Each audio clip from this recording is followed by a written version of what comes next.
On behalf of the history of Black writing, I'd like to thank each of you for the outpouring of support for this work. HBW is just 2 years shy of 40, and you've demonstrated not only your belief in what we do, but also in the importance of the community we have created. Today, hundreds of scholars and researchers, educators and students, readers and writers are part of our HBW community. And yes, this is personal. As I retire, I am overjoyed that this work will continue to grow in new ways, increase its visibility and applicability, moving far beyond what we had imagined when we started with one mission: to create a single repository for Black writing, past, present, and now future.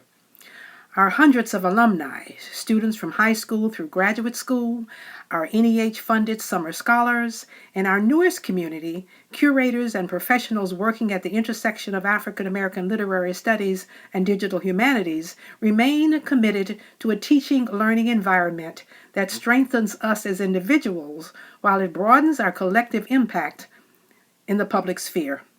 I must thank all of you, and it is an army, who share our belief in responsible stewardship and ethical collaboration in a period of increased polarization, exploitation, and opportunism.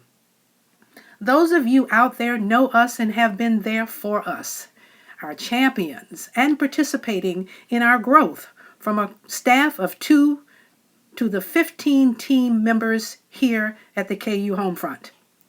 Their hard work makes everything possible. Whether we are continuing our literary recovery and preservation work or actually producing new knowledge along with new systems for delivering it, we make sure that we are preparing younger professionals to step into critical roles of leadership. Our 3 guiding principles say it all. We are student-driven, research-intensive, and public-facing. I'd like to thank People's College for imparting the vision that this kind of work was possible as I was beginning my academic career. And the late former Chancellor Robert Hemingway for giving us a permanent home here at the University of Kansas for 23 years. Truly, our work would not have been possible without our longtime funding partner, the National Endowment for the Humanities.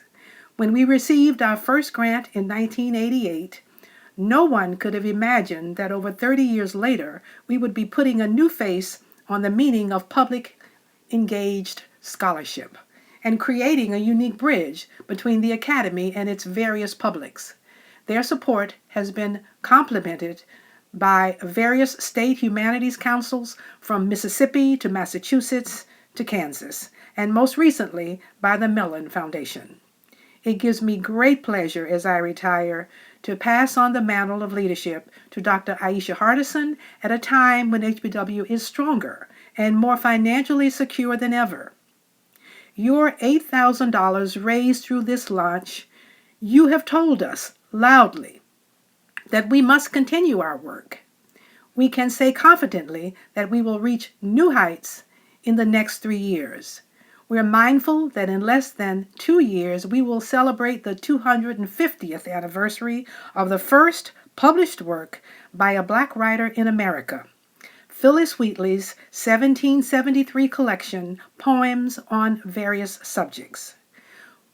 When we think about Black writing, we recognize its public and private dimensions.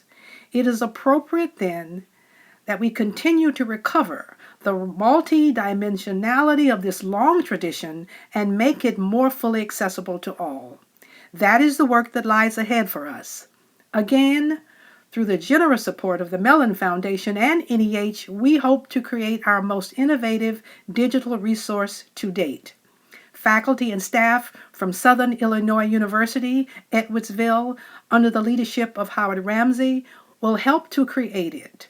BLNet, or Black Literature Net, is a multimedia information portal offering everyone an opportunity to learn and to engage what is often only available to scholars.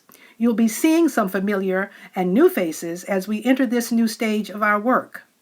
I take a step back while HBW steps forward with new leadership, alongside the magic that only Sarah Arbuthnot Lent makes possible. I have been honored to be part of this amazing community for nearly 4 decades, and I look forward to all that is to come. Don't hesitate to reach out and stay connected through our social media. Thank you again.